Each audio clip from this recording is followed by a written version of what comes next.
say this moment, and by the way, thank you for having me, and thank you for the wonderful work that you're doing, shedding light on very important issues to do with our beloved continent. Yes, this is a very interesting time.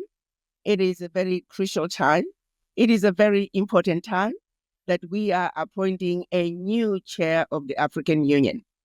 I am excited that we are finally saying good riddance to bad rubbish by getting rid of the former African Union chair who has done absolutely nothing for the African Union for the past 8 years. My apologies for not mincing my words, but it is the truth. All of Africa is celebrating, definitely the citizens of Africa. We are celebrating the exit of Chairman Musa Faki Mahamat. We are welcoming the entrance of a new era, the era that we hope that we are going to have what this moment is calling for. We are calling for a Pan-African leader. This moment is calling for Pan-African leadership in every country, and of course, at this moment, at the African Union. And we must have the right person leading the African Union. A person with their head on the right shoulders, a person who understands the struggles that we have been through as Black people in Africa, a person who understands what our Pan-African fathers were trying to accomplish when they met in Addis Ababa, Ethiopia in 1963. We are looking for that individual who is going to finish the unfinished business that was started in 1963 in Addis Ababa, Ethiopia, when they created OAU, now AU. And is that person Mahmoud Ali Yusuf, in your opinion? I really do not know him, to be very honest with you. So I couldn't really comment on what his positions are when it comes to the issues of Africa pertaining to Pan-Africanism. I would hope that he is from Djibouti. He understands the struggles that we are facing as Africans on the continent. But I do believe that he is a child of the soil, and that having been a foreign minister, he understands the challenges and he has seen firsthand what we are having to deal with as Africans on the continent. This is a particular moment, isn't it? It's a moment when the global order as we know it, that has been in place at least since the Second World War, is being systematically torn apart. What specifically then does Mr. Yusuf and his new team have to get to grips with first? They first of all must get to grips with the wide tentacles of the invisible hands who are creating havoc, have created havoc in Africa for centuries. He has to understand the systems that are in place to keep Africa where they want Africa to be. He has to understand the role that Africa, the pivotal role that the African Union can play in melting, in dissolving some of these tentacles or cutting them or whatever he has to do. But first understand the invisible hands and the role they are playing, because for far too long, we have been made to concentrate on the leaves and the trees and the bad, bitter fruits of this tree and being kept away from dealing with the issues of the root. The African tree of life must be understood from the roots all the way to the leaves and the flowers and the fruits. So I hope that the African Union chair would really take inventory of the root causes of why Africa is where Africa is today. Otherwise, he's going to find himself chasing his tail until his term is over. All right, you're talking metaphorically at the moment. What specifically are you referring to when you talk about the invisible hands that are keeping Africa where it is today? Let me take, for example, the issue at hand in the DRC. We need to understand who are the players in the DRC who are keeping the conflicts going. DRC has been a hot potato for far too long. We all know, for example, the multinationals who love that uranium, who love the diamonds, who love the gold and all the other essential minerals that the Congo is endowed with. They are the ones who have tarmacs in the jungles of the Congo. They are the ones who are flying 747s into the Congo and picking up minerals and flying right out without a penny going to the government. They are the ones who are using their satellites to identify areas that are rich in these minerals. The poor villagers who live and have lived in those areas for centuries are now, they send a few people with guns, shoot a couple of people, so the villagers can run away because they found out there's a mile stretch of diamonds that they want. So when the villagers run away, they stay behind and build their tarmacs and mine the diamonds or whatever the mineral is that they are after. We must understand those multinationals, those companies that are playing those games, they're the ones supporting the conflicts. Right. And what should the role of the AU be in this? I mean, Mr. Yusuf, in his campaigning for the top job at the AU, he did prioritize peace and security and dealing with conflict on the continent. What should the role of the AU be in, for instance, the conflict in Eastern DRC? Let me tell you, for starters, they could start by supporting what is going on in the Sahel. Traore has been able to win the war against terrorism. The way he did it, he got rid of France. He got rid of the French troops. The French troops, we all know very well, were caught with action, and yet the trucks were supposed to be delivering aid. So he needs to really deal with this to let them know that you have played your games for far too long. I have been in many meetings during my tenure as the African Union ambassador to the United States. I sat in meetings where people in leadership did not say what they were supposed to say. I sat in a meeting when they were discussing the issue of instability in the DRC prior to the elections. Everybody was dancing around the issue. I reminded them, I said, we're talking about the monkeys and squirrels in the room. The 10,000-pound gorilla are the multinationals who are funding the terrorism. And yet everybody's talking about what are we going to do? There's going to be a lot of this election is going to be very expensive. Where is the money going to come from? It was rubbish. So finally, I did ask the question. I said, you know the truth. You know the people, the perpetrators of these conflicts. You know where the guns are coming from. You know who's funding the guns. Yes, you have strategies for dealing with various issues in the Congo. The real question is, what strategy do you have to deal with the multinationals who are funding the conflicts, to deal with the multinationals who are actually instigating the conflicts? And suddenly they started shuffling papers. Ambassador, Ambassador. That was the end of the meeting. My question was never answered. We need leaders who are bold. We need leaders who are going to look at these multinationals, to look at these superpower Western countries, look them in the face and say, this is what you're doing. It's wrong. You wouldn't want it in your country. We don't want it in Africa as well.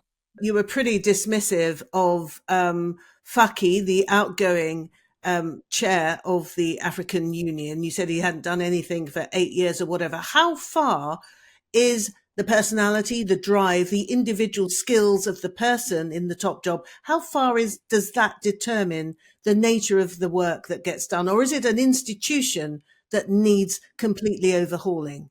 The issue with Musa Faki, everybody was aware, heads of state, he was severely compromised. Some go as far as saying he was an agent of the French. To be honest with you, many African governments, some of their own members of the government are on payrolls of foreign countries. And I'm telling you the honest truth that I know for a fact. And so the governments themselves are struggling with internal issues pertaining to their own people being sellouts. And so it depends on the character of the person.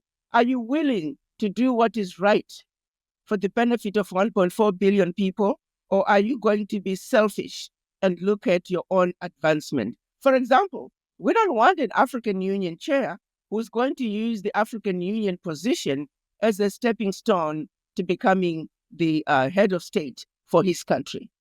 And Donu Kogbra is with us. Donu is in the Nigerian capital, Abuja. Hey, Donu. Hello. What's your question? I wanted to ask Ambassador Arikana, whether for how long we can blame outsiders for our problems. I quite agree that there are a lot of examples of sabotage. Question that I would be challenged with every time that I addressed African diaspora across the Western Hemisphere, African diaspora within the continent, and I explain it to them very simply put. Let's look at a scale of 1 to 10 of Africa's pivotal top 10 issues. When you look at the issue of leadership in Africa, I rank it around 7, 8, 9, 10. Why? Some of these leaders are specifically put in place to do the dirty work of their Western supporters. Let's look, for example, the issue of the Sahel nations. And I'm sure you're fully aware of how well President Traore is doing in Burkina Faso. He addressed issue number 1, issue number 2, and issue number 3. That was the issue of French dominance. I don't care if you take the 14 former French countries. You could put the best leader ever in those countries. But first, they had to give up, now it's around 60% of their bank reserves to the French treasury. They were not in control of their natural resources. Mm-hmm.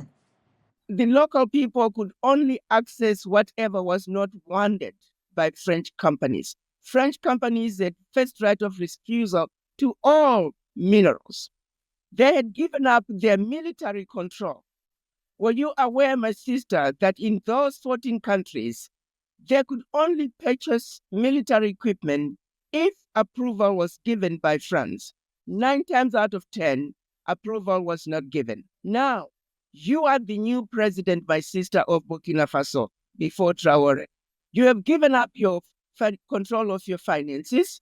You have given up control of your natural resources. You have given up control of your military. And then your chief of staff says to you on day 1, my sister, Mr. President, you stay away from those 3. You're free to run the country any which way you want. What country do you have to run?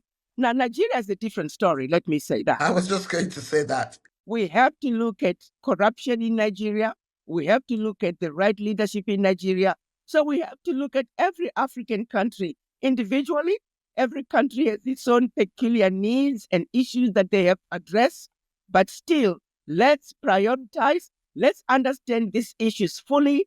Let's talk about those issues of the root.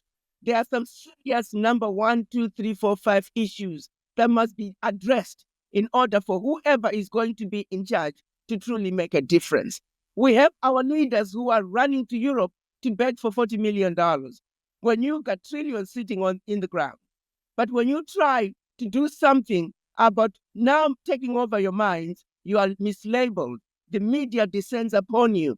They are going to create a lot of this chaos. You won't find instability in any African country that's not rich in minerals.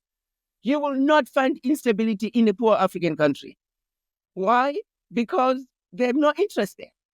So the conflicts are being used as a diversion to keep these heads of state chasing their tails so they could continue to do their dirty work, which is why I am in full support of President Trump by taking back the USAID. That's another entity that is being used to infiltrate. Theirs is to go in, constantly create chaos. They are spending American taxpayers' money. Most of the money that USAID is getting from the US government is not going to the people. Those people are living lavish lifestyles in Africa at the expense of the American taxpayer. So I agree with President Trump. USAID, get out of Africa and every country that you're in. We know the game they're playing. So we want a leader at the African Union who can come in and call a spade a spade. We don't need those NGOs in Africa. We need an AU chair who's going to kick all of them out. We don't need them. They are there to infiltrate and make it difficult for us to run our countries the way we should. One of the big challenges, perhaps even the biggest challenge, will be for the new chair the issue of funding. The membership of the African Union only funds the organisation to the tune of 1/3. And the rest of the money comes from external players, from the EU and other international organizations. I mean, How's that's he an going to? absolute disgrace, isn't it, It really? is. It's a How's that disgrace. going to be changed? Well, actually, we need to go through the growing pains. They just they need to refuse that aid because Exactly.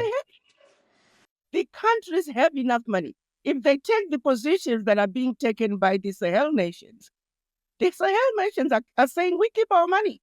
Our natural resources are our wealth. But the average country, you saw what Botswana did.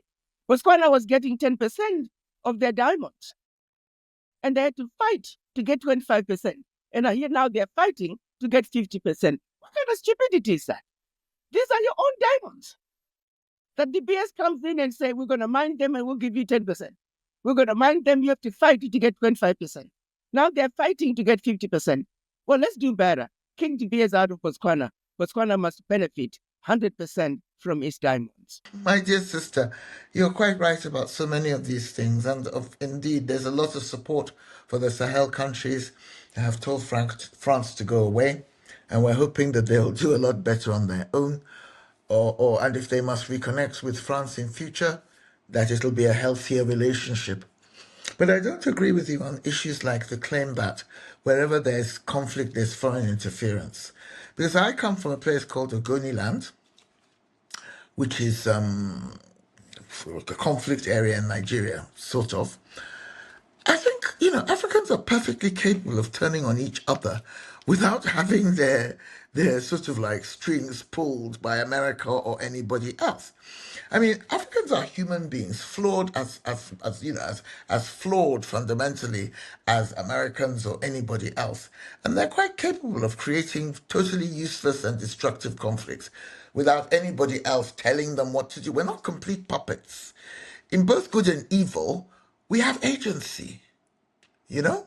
While I agree with you, and it brings me again your particular situation in the area where you come from, what you must realize also, my sister, is that when you look at those agencies that are all over in the name of aid, our people, well-meaning people, they get to believe in these individuals who are giving them bags of rice, who are giving them seeds, and they think that these people are more important instead of what could be done if we were to come together and begin to look from within. We are meant to believe as Black people that we ourselves are not capable of taking care of ourselves. There are enough of our people, and you have to agree with me on that one, my sister, that our own people don't believe we Black people are capable of managing ourselves. Our own people believe that only white people can bring the change that we need. So when you go into any community, you'll find some that are Pan-African, but I can assure you, you'll find many others who feel that we are better off with white people than with our own Black people. I've seen it even in my own country of Zimbabwe. To this day, you still hear some people who will say we were better off with Ian Smith. What kind of an African is that? How much do you understand about how we got to be where we are? And yet you have enough people in Zimbabwe who still think we were better off with Ian Smith.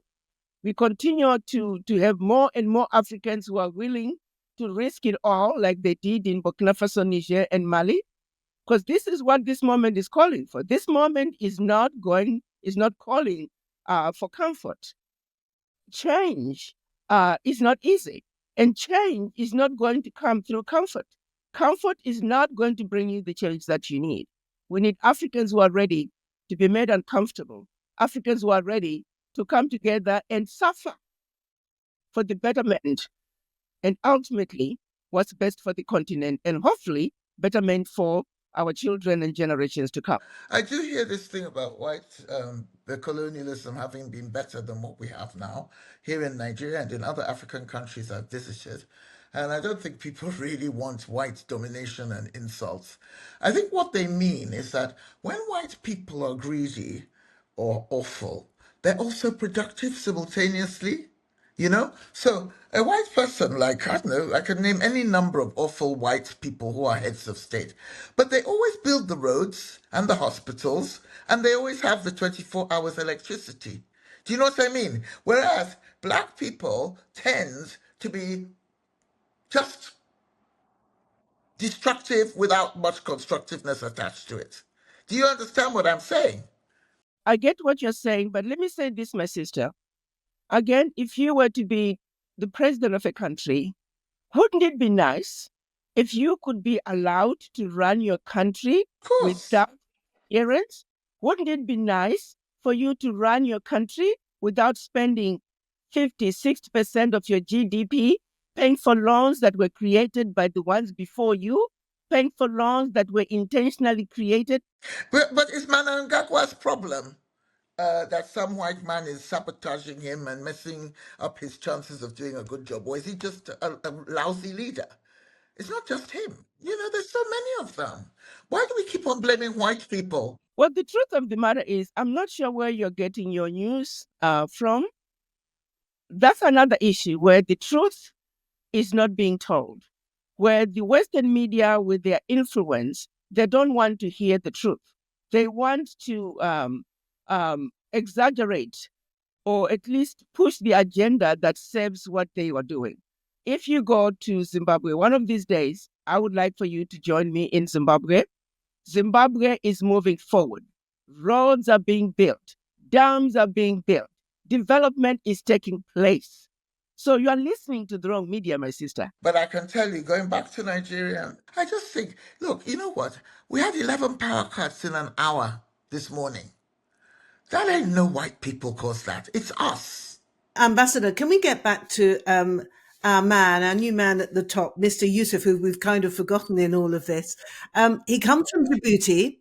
He is, as you've already explained, he's a long-serving foreign minister.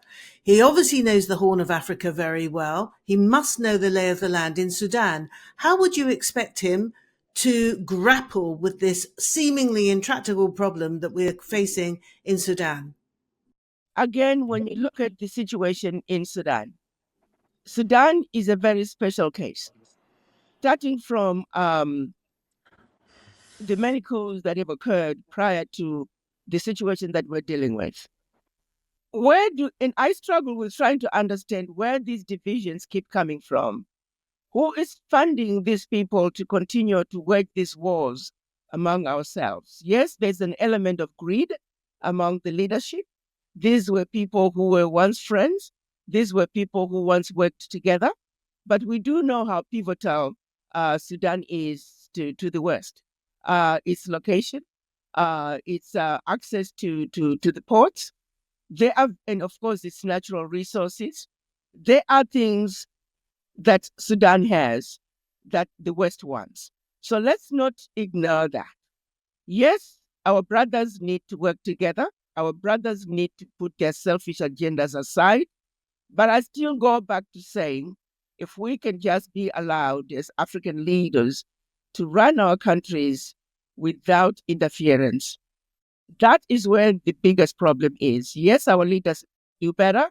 My dear ambassador, if they were to make you leader of the AU, I mean, you have a strong personality and you have ideas. What are the first three things you would do to liberate the continent?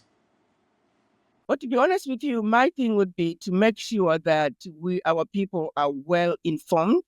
Because when people are well informed and understand the real issues, they will behave like they did in Burkina Faso when the president's term was supposed to end.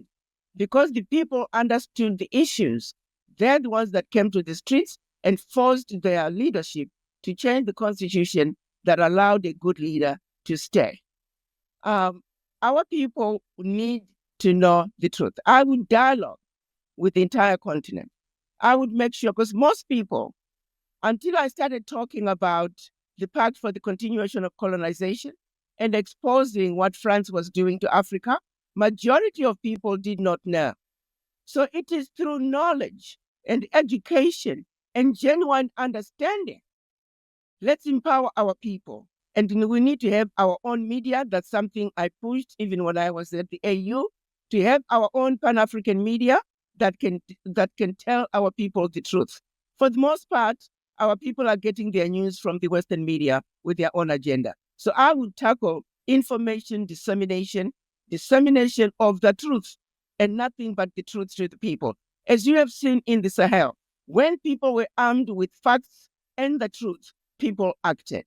You've given the Sahelian Three a very good write up, a real seal of approval. Yet you've not said anything about the backsliding of democracy. The democracy has been completely replaced by the military. Does that matter, do you think, for an African country? Let me say this, my sister. It's a very good question. Do you call what France was doing in those countries democracy? No. Thank you. So what are we talking about? So Africans are being told, oh, you are not respecting democracy. Do you call what France was doing for centuries democracy? The answer is no. Let's not be stupid, please. We are being led to believe a certain way. The murderer is in front of you, and he's defining somebody else as the murderer. Let's be serious. This is exactly what I'm talking about. This is what media says. Oh, we no longer have democracy in Burkina Faso. Did we have democracy before Traore? This is now we are having democracy.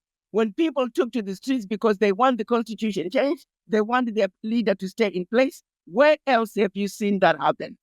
Where people are saying, we want our leader to stay. That is democracy to me. What France was doing in Africa, that is not democracy. And I think it's funny that you should even, I'm glad you asked that question, because people at home listening, they're also saying that. We need to let them know. That is exactly the kind of thinking we don't want. And that is the thinking that you are being fed by the Western media. It sounds, I think, as though President Trump would agree wholeheartedly with you. He's not particularly interested in exporting democratic values. He's given that up. Any kind of interaction, engagement he has with Africa is likely to be transactional, we know, and based upon trade. That's something I presume you would agree with. Well, I think we should concentrate on trade. President Trump is saying America first. The Africans should also say Africa first. As long as the United States can come to Africa and trade with Africans fairly, that is all we need. Exploitation now. Yeah, but he's a racist. Doesn't that bother you? President Trump can call us whatever he wants. We know who we are. Unless if we also are stupid enough to believe that we are what he says we are.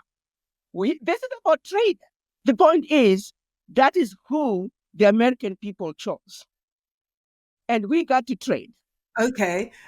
Now we've touched upon some of the problems, the conflicts that are raging on the continent. We've touched upon the fact that servicing debt relief is a massive issue for most African countries. Yeah. What about the issues of climate change, of extreme weather events that the continent is having to battle? It's at the front line of so much of the climate crisis, isn't it? And with America pulling out of the climate agreement, the Paris Agreement, I mean, what kind of impact is that likely to have on Africa? Let me say this. The issue is about negotiating. We're going to sit back and just wait for someone to tell us how things should be done. Then that's exactly how the way it's going to be. We need to take a very important position. Do we have an Africa common position? Do we have a place that we say, we the Africans, when we go to the table to negotiate, do we have a position? The answer is no. When I was in Washington, when the foreign ministers of finance would come to Washington, the other parts of the world, the Indians, the Chinese, everywhere else, they would meet with their ministers in advance of the meetings at the World Bank. Let them know what is available and what can they do, what is the strategy, what to say, with who. I tried to do the same thing with the ministers of finance and say, can't we at least come and meet and I'll bring in the Africans who worked in the World Bank to see if they can also advise us. In Burundi, this is what can be done. In this country, this is what can be done. This is what's available. The most I ever got to come was 5. They never showed up. They were busy shopping. So the question is, do we have a common position as Africans when we go to negotiate with the Western world? The answer is no. No. My sister, Nigeria is my beloved country. Nigeria is a Nigerians, dump. good spirit. You are very bold people. But if we could unite all of you and let you join us, because none of you guys, if you Believe you me, listen, I'm deeply unimpressed by Nigeria. So I and still I don't think anybody is dividing and ruling us. We're dividing and ruling ourselves. I love Nigerians, and I know it's when Nigerians come together, the most intelligent people, the most hardworking people are in Nigeria. Not necessarily. There are just more of us because it's because the population is big, so there's more of everything. There are more intelligent people, but there are also more stupid people. There are more evil people. Do you know what I mean? All right. There's more of everything. There are more superstars. My sister, when Nigeria sneezes, Africa gets a call. When Nigeria succeeds, Africa is going to succeed. So we need the right leadership in Nigeria. We need we need to increase the critical mass of Nigerians who are not greedy, Nigerians who think Pan-African, Nigerians who understand the role Nigeria can play in the development of Africa. I am not giving up on Nigeria. We spent a lot of time, haven't we, talking about the ills and the bleakness of the scenario at the moment. But what about the opportunity that this presents? I mean, the global order, as we know it, is being systematically torn up, isn't it? But the global order didn't really benefit Africa, did it? So perhaps this is a golden opportunity for the leaders of the continent. Martin, you hit the nail on the head. The global order needed to be disrupted. The World Bank the financial system needs to be disrupted. The health, World Health needs to be disrupted. The World Trade Organization needs to be disrupted. Yes, we may not like what President Trump is doing, but he is disrupting systems that have needed to be disrupted. And on that note, Ambassador Adekana Chiombori, thank you very much indeed for your time. That's it for this edition of